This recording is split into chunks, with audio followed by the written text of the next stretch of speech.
eu beaucoup de morts ce jour-là. Combien?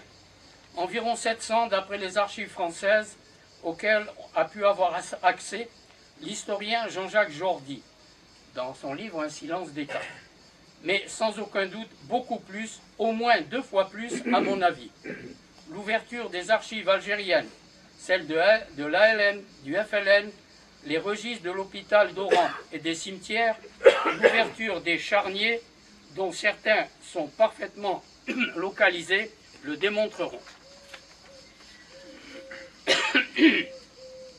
Mais passons plus que l'aspect quantitatif, ce qui caractérise ce massacre, qui, comme tous les massacres, conglomère toutes les atrocités imaginables et inimaginables. C'est sa qualité. C'est un massacre raciste. Durant toute la journée du 5 juillet, on a fait la chasse aux faciès non musulmans. Le militant communiste Tayeb Malki me raconta qu'à la gare d'Oran, il vit un homme de 40 ans crier alors qu'on l'arrosait d'essence et avant d'être immolé. Il criait « Je suis un ouvrier, je suis un ouvrier ». Puis dire quelques mots, nous étions nous, en tout cas les pieds noirs, dans l'attente. Nous étions un peu comme les pèlerins d'Emmaüs qui retournaient chez eux, un peu déçus quand nous avions vu que notre espoir d'Algérie conviviale avait capoté. Et nous espérions quand même, mais hélas, ce 5 juillet a été déterminant. C'est, je crois, une stratégie qui a été vraiment élaborée, car l'indépendance à Oran s'était passée d'une manière très pacifique, avec Monsignor Lacaste sur la place d'Armes pour les cérémonies d'indépendance. On pensait qu'on allait pouvoir faire, mais on oubliait 2 choses. La première, c'est celle que j'ai entendue, disons, d'un pharmacien qui habitait en dessous du presbytère de la cathédrale, qui était ami de Ferhat Abbas. Ferhat Abbas était un de ses collègues de pharmacie, et quand il passait à Oran, eh bien, il allait dire bonjour, et de temps en temps, nous passions dire bonjour aussi, comme nous avions besoin pour le pharmacien, pour un colutoire ou quelque chose de ce genre. J'ai rencontré Ferhat Abbas, je ne peux pas dire que c'est son ami, j'ai vu qui c'était, un homme qui semblait être quelqu'un qui aurait conduit l'Algérie peut-être dans une perspective beaucoup plus pacifique, prospère aussi.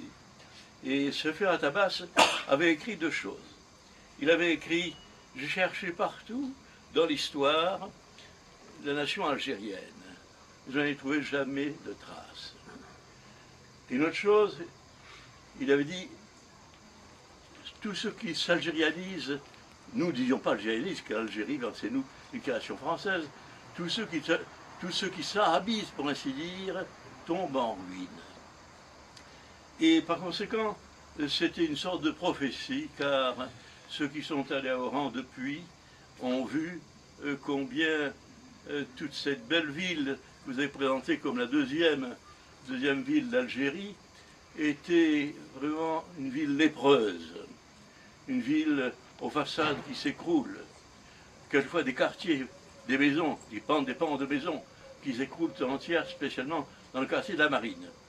Et le jour du 5 juillet, j'étais à la recherche d'un confrère qui avait disparu. Il est disparu. Alors je visitais les hôpitaux, et pourtant le couvre-feu, et je suis allé monter près de la gare d'Oran que vous avez évoquée. Il y avait eu une école qui avait été transformée en hôpital. Bon, je n'ai pas trouvé, bien sûr, la personne que je cherchais, et sans nouvelles, je descendais, il était presque midi, 11h30 peut-être, et c'est une côte que l'on descend, vers la cathédrale, et j'ai vu, en effet, des personnes de nationalité étrangère, bien sûr, africaines, en bicyclette, des bicyclettes qui sortaient je ne sais où, et qui étaient armées de sortes de machettes. Bon, j'arrivais à la cathédrale, c'était fermé, je me demandais pourquoi, c'est pas l'heure, c'est moi qui avais les clés, et le sacristain m'ouvre. Il me fait monter autour de la cathédrale, et qu'est-ce que je vois? Je vois la place Jeanne d'Arc, qui est une immense place avec la Jeanne d'Arc, qui était noire d'Algériens, et il y avait déjà eu le massacre. On avait attendu la sortie des bureaux, on était en pleine ville bien sûr, sortie des bureaux pour se précipiter sur les Européens. J'ai appris par la suite que ces choses-là s'étaient déroulées un peu partout. Mais ce qui est important aussi de rappeler, c'est que, je ne parle pas de génocide, vous savez combien finalement ce mot est galvaudé par des autorités illettrées, en politique en tout cas, mais il faut quand même parler de crime d'État. Car il y a eu des télégrammes qui sont partis à Paris pour demander la conduite à tenir.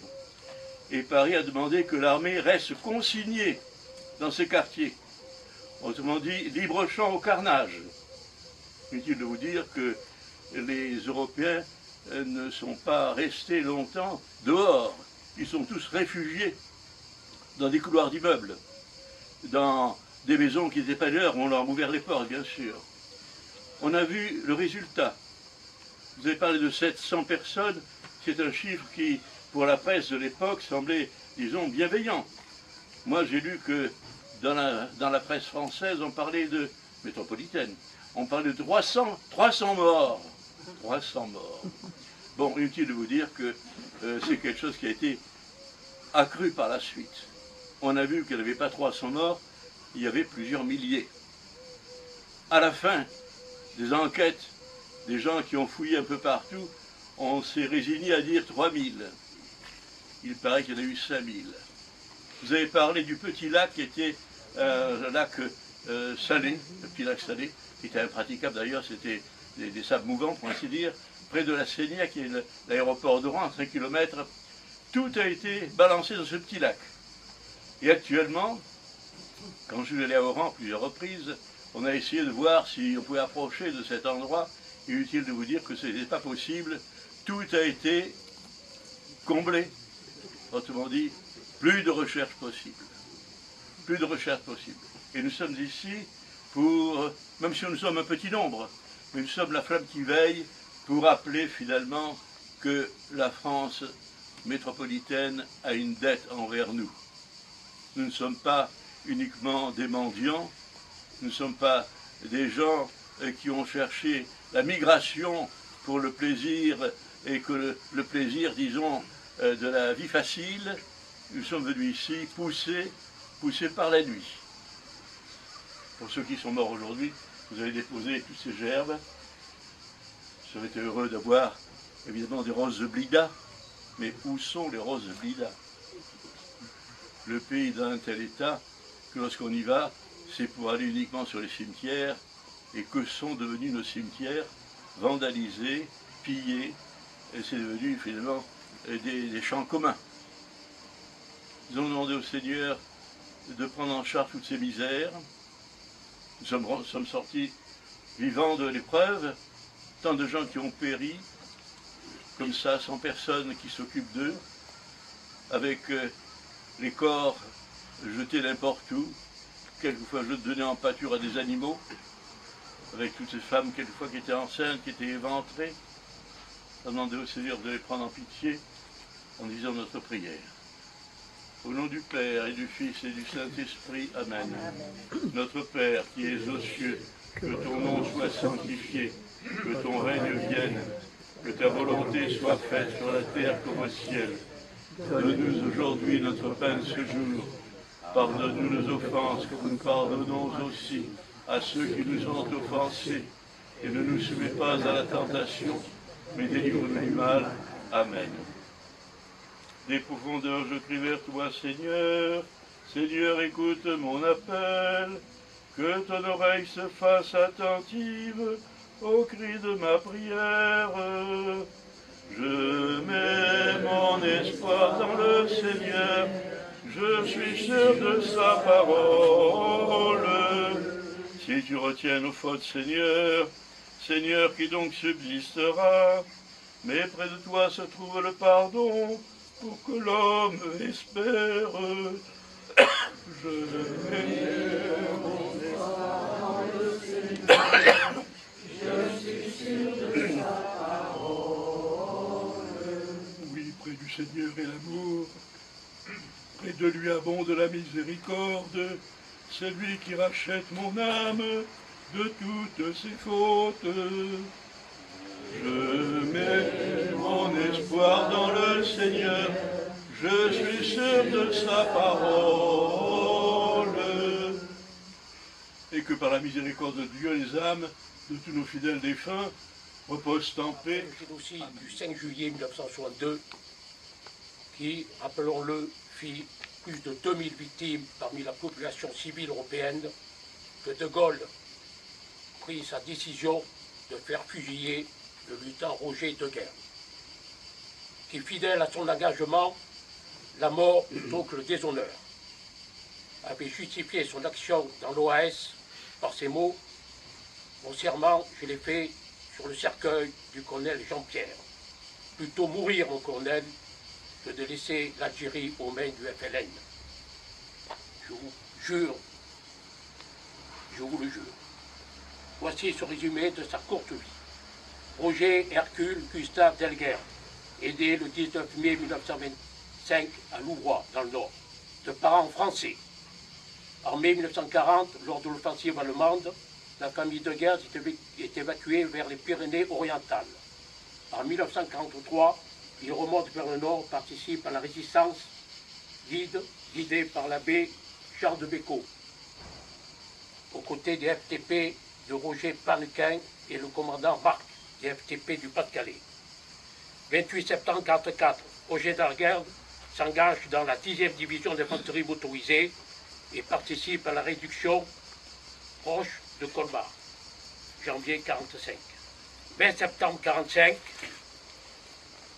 il s'engage dans la Légion étrangère, à Marseille, sous le nom de Roger Deguerre, le 18 septembre 1925, né le 18 septembre 1925 à Gruyère, Confédération helvétique.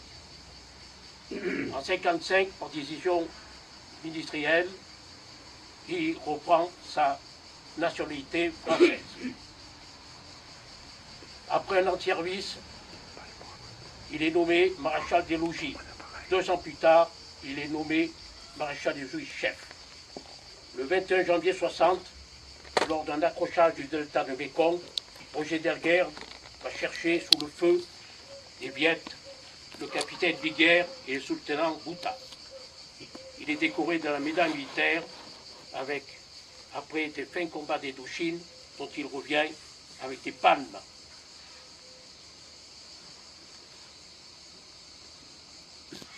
L'adjudant Roger Deguerre est buté au bataillon étranger de parachutistes, ancêtre du 1er régiment étranger parachutiste.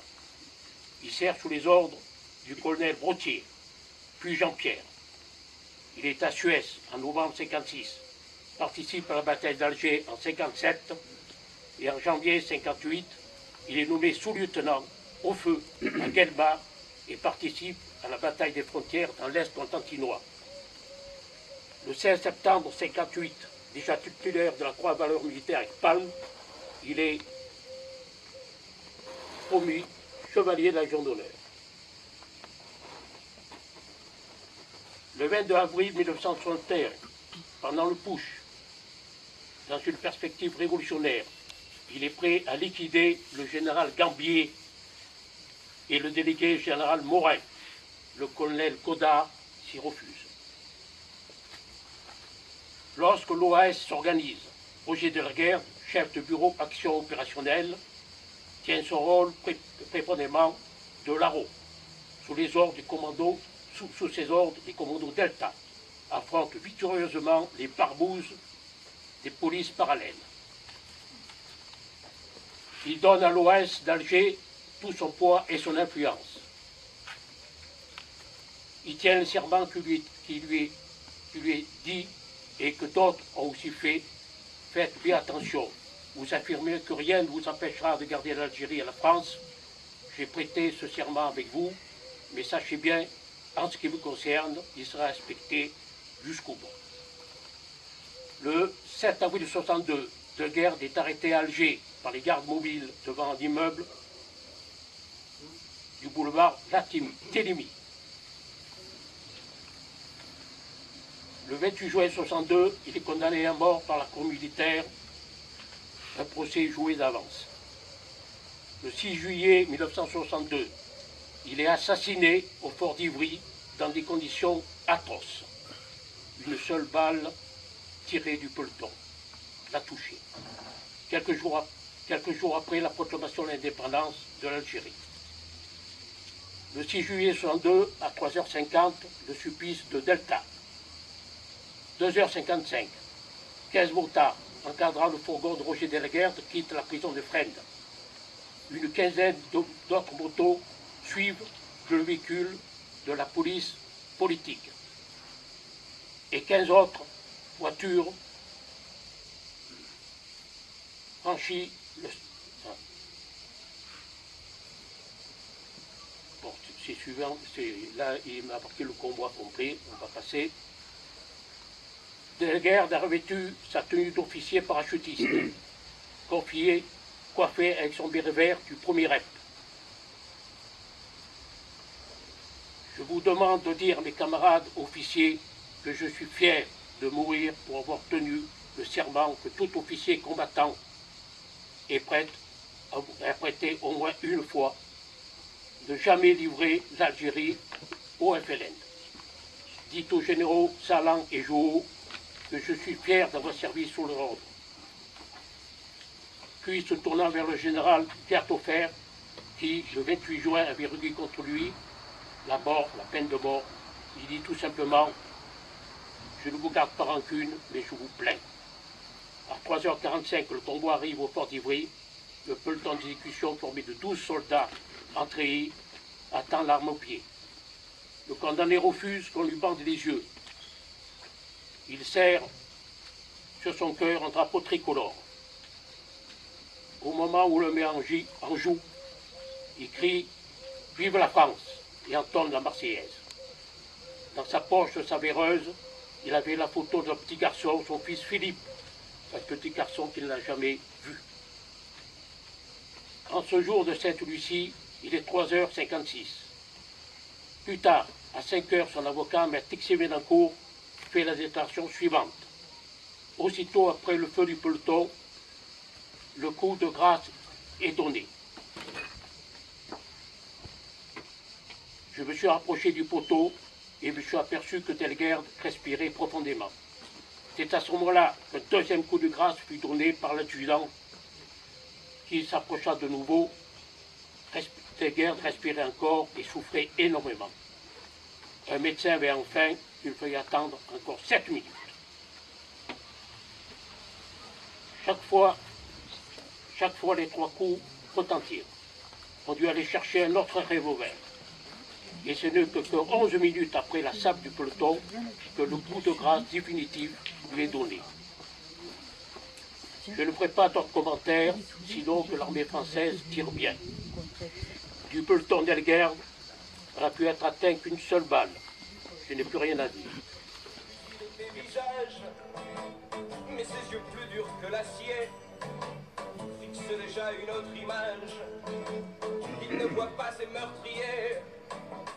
En entonnant la Marseillaise, il lève la tête et sourit aux 11 balles, toutes françaises, qui luttent pour lui ôter la vie.